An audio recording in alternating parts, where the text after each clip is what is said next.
నక్సల్స్‌లో ఒక భయమైతే నెలకొల్పడంలో సక్సెస్ అయింది మోడీ సర్కార్. ఆ ఇంపాక్టే మల్లోజుల వేణుగోపాల్ దగ్గర నుంచి ఆషన్న దాకా లొంగిపోవడం. ఈవెన్ ఆషన్న అయితే తాజాగా కొంతమంది ఈ అర్బన్ నక్సల్స్ అని ముద్ర పడ్డట్టుండి అంటే వాళ్ళు నక్సలైట్ సానుభూతి పరులు, లేదా నక్సల్స్ నిధులతో ఇక్కడ మేధావులుగా ప్రచారం పొందేవాళ్ళు, లేదా నక్సలైట్ల సానుభూతి పర సంస్థలు ఇచ్చిన అవార్డులతో మేధావులుగా ప్రపంచం ముందు గుర్తించబడ్డ వాళ్ళు ఎవరైతే ఉంటారో వాళ్ళు నక్సలిజానికి సంబంధించి ఉపన్యాసాలు ఇస్తూ లొంగిపోయిన వాళ్ళ మీద దారుణమైన కామెంట్లు చేస్తున్నటువంటి వేళ మీకేం తెలుసు వచ్చి ఇక్కడ కూర్చుని దర్జాగా సుఖాలు అనుభవిస్తా మాట్లాడతారంటూ ఆచరణ ఘాటుగా క్లాసు పీకాడు.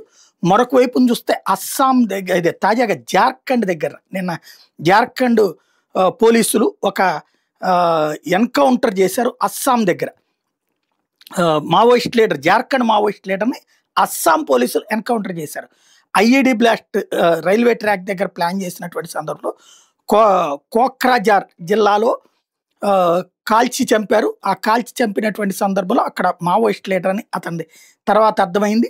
మామూలుగా టెర్రరిస్టులు అనుకున్నారు, తీరా చూస్తే మావోయిస్ట్ లీడర్ అని అర్థమైంది. మరోవైపున ఛత్తీస్గఢ్లో ఈ లొంగుబాట్ల సంఖ్య కొనసాగుతోంది. నిన్న కాంకేర్ జిల్లా కేస్కాల్ డివిజన్ పరిధిలో కుయోమోరి కిస్కోడా ఏరియా కమిటీకి చెందిన 21 మంది మావోయిస్టులు ఆయుధాలతో సహా నేరుగా వెళ్లి ఐజీ దగ్గర లొంగిపోయారు. సెంట్రల్ మిలిటరీ కమిషన్ సభ్యుడు మల్లోజుల వేణుతో ప్రారంభమైనటువంటి ప్రక్రియ ఇప్పుడు కొనసాగుతూ ఉంది.